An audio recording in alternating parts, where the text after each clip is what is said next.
Hello everyone, welcome to 10 minute school. আজকে তোমাদের সাথে খুব গুরুত্বপূর্ণ একটা বিষয় নিয়ে আলোচনা করতে যাচ্ছি। সেটা হচ্ছে ঢাকা বিশ্ববিদ্যালয়ের সায়েন্সের যে বিভাগটি রয়েছে, যেটাকে বলা হয় ক ইউনিট বা এ ইউনিট। সেই এ ইউনিটে চান্স পেতে হলে তোমরা কিভাবে প্রিপারেশন নেবে এবং তোমাদের কি কি ইনফরমেশন জানা থাকতে হবে সেটা নিয়ে একটা আলোচনা করব। বাট সেই আলোচনার শুরুর পূর্বে তোমাদের একটু জেনে নেওয়া দরকার, কেন তুমি ঢাকা বিশ্ববিদ্যালয়ে সায়েন্স পড়তে যাবা। তোমরা কি সবাই বিজ্ঞানী আইনস্টাইনের E=mc² এই সূত্রটার নাম শুনেছ? তোমরা জানো এটা ছিল থিওরি অফ রিলেটিভিটি বা আপেক্ষিকতা তত্ত্বের সূত্র। তোমরা কি জানতে বিজ্ঞানী আইনস্টাইনের এই সূত্রটা প্রাথমিকভাবে একটু ভুল ছিল এবং যেটাকে শুধরে দেয় আমাদের বাংলাদেশের একজন বিজ্ঞানী সত্যেন্দ্রনাথ বোস। সত্যেন্দ্রনাথ বোস ছিলেন ঢাকা বিশ্ববিদ্যালয়ের পদার্থ বিজ্ঞান বিভাগের একজন টিচার। তো সত্যেন্দ্রনাথ বোস যেই ক্লাসে ক্লাস নিতেন, তুমি যদি সেই ক্লাসে বসে তোমার ইউনিভার্সিটি লাইফটা পার করতে চাও এবং কার্জন হলের মতন একটা জায়গায় নিজের জীবনটাকে অতিবাহিত করতে চাও, সো তোমাদেরকে আমন্ত্রণ জানাচ্ছি ঢাকা বিশ্ববিদ্যালয়ে। ঢাকা বিশ্ববিদ্যালয়ের এই ইউনিটে মূলত জীববিজ্ঞান, ফিজিক্স, কেমিস্ট্রি, ম্যাথ সবকিছুর উপরই অসংখ্য সাবজেক্ট রয়েছে। টোটাল সিট আছে প্রায় 1600-র মতন। এই 1600 সিটের জন্য প্রতি বছর লড়াই করে 80,000-এরও বেশি শিক্ষার্থী। তার মানে প্রতি একটা সিটের জন্য প্রায় 50 জনের মতন লড়াই করছে। তো তোমরা সবাই বুঝতে পারছো এই কম্পিটিশনটা অনেক বেশি টাফ, এবং এই টাফ কম্পিটিশনে তোমাকে জিততে হলে ইনফরমেশন ওয়াইজ এবং প্রিপারেশন ওয়াইজ তোমাকে অনেক এগিয়ে থাকতে হবে। তো প্রথমেই আমরা একটু বলে নিই কি কি ইনফরমেশন তোমার জানা দরকার। প্রথমত, ভর্তি পরীক্ষাটা হয় 200 মার্কের, 200 মার্কসের একটা এক্সাম। এই 200 মার্কসের মধ্যে 80 নাম্বার আসবে তোমার এসএসসি এবং এইচএসসির জিপিএ থেকে। তো তুমি এসএসসি এবং এইচএসসি তে যে জিপিএ পেয়ে এসেছো সেটা থেকে তোমার 80 নাম্বার চলে আসবে, এবং এই 80 নাম্বার নিয়ে এখন আর মাথা ব্যথা করার সময় নেই, কারণ তোমরা অলরেডি এইচএসসি পরীক্ষা দিয়ে ফেলেছো। এখন তোমরা মাথা ব্যথা করতে পারো বাকি 120 নাম্বার, যেটা আগামী অক্টোবর মাসে ঢাকা বিশ্ববিদ্যালয়ের যে ভর্তি পরীক্ষা হবে সেইখানে তোমরা অর্জন করে ফেলতে পারবে। এই 120 নাম্বার কিভাবে আসবে তা এখন আলোচনা করি। এই 120 নাম্বারের জন্য তোমাকে 4টা সাবজেক্টের পরীক্ষা দিতে হবে। 4টা সাবজেক্টের প্রত্যেকটাতে থাকবে 30টা করে এমসিকিউ প্রশ্ন। তার মানে 30 × 4 120। খুব সিম্পল হিসাব। এখন কোন 4টা বিষয়ের পরীক্ষা দিতে হবে এটাও খুব সোজা। তোমাকে অবশ্যই ফিজিক্স এবং কেমিস্ট্রি পরীক্ষা দিতে হবে। তারপরে থাকে বায়োলজি এবং ম্যাথ। তোমাদের মধ্যে যার বায়োলজি এবং ম্যাথের মধ্যে একটা সাবজেক্ট অপশনাল ছিল বা যেটা তোমার ফোর্থ সাবজেক্ট, সেই ফোর্থ সাবজেক্টটাকে বাদ দিয়ে তুমি চাইলে তুমি ইংলিশ অথবা বাংলা অ্যান্সার করতে পারো। তার মানে তোমাদের কারো যদি বায়োলজি অপশনাল থাকে তুমি বায়োলজির বদলে ইংরেজি অ্যান্সার করতে পারবে। কারো যদি ম্যাথ অপশনাল থাকে তুমি ম্যাথের বদলে বাংলা বা ইংরেজি অ্যান্সার করতে পারবে। বাট মনে রাখবে এই ক্ষেত্রে তোমার বেশ কিছু জিনিস মাথায় রাখতে হবে।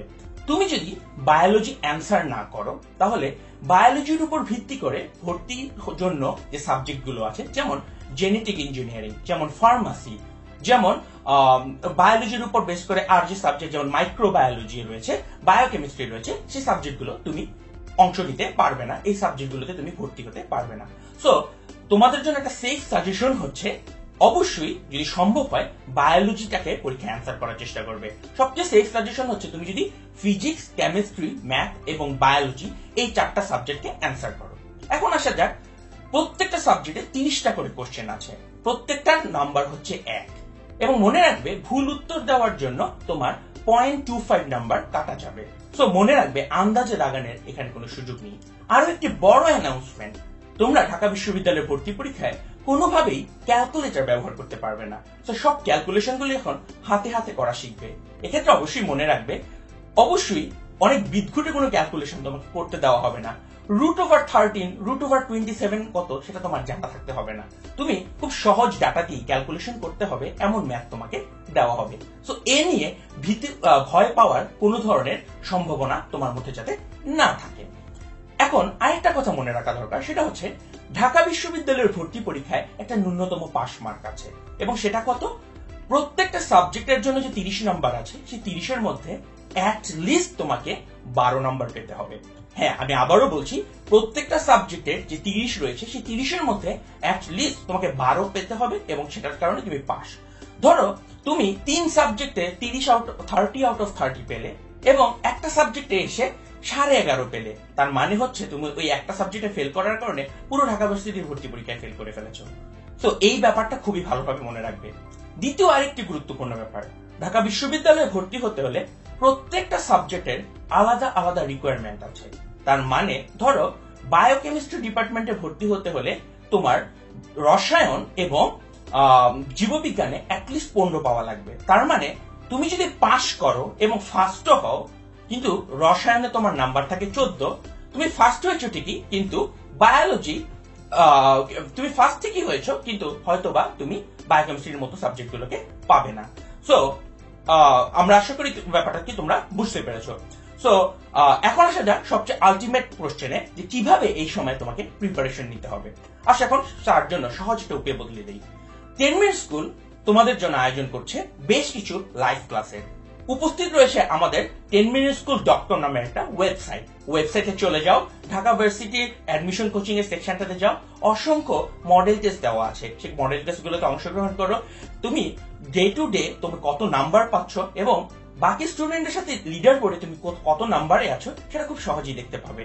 যে কোনো ধরনের ইনফরমেশন দরকার হলে আমাদের ইনফো ফ্যাক্টরিতে চলে যাও, দেখবে প্রত্যেক ইউনিট ওয়াইজ ঢাকা বিশ্ববিদ্যালয়ের ভর্তির প্রক্রিয়াটিকে সুন্দরভাবে তোমার জন্য সাজিয়ে দেওয়া আছে। আর এই আগামী মাস থেকে শুরু করে ভর্তি পরীক্ষার আগ পর্যন্ত প্রতিদিন তুমি আমাদের 10 মিনিট স্কুল পেজটিকে ফলো করো এবং ফেসবুকে আমাদের লাইভ ক্লাসটিতে অংশগ্রহণ করো। আশা করি তুমি যদি আমাদের সাথে থাকো, সাফল্য তোমাদের জন্য অনিবার্য। তোমাদের সবার জন্য শুভেচ্ছা জানিয়ে আজকের মতো বাই বাই।